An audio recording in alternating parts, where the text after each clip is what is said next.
माहेराचं सोनं, लेक सौख्याचं क्षण, लेक बासरीची धून,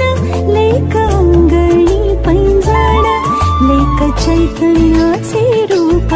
लेक अल्लड चांदण, लेक रंगांचं शिंपण, लेक गंध हळवमान, लेक परक्याचे धन, बाबा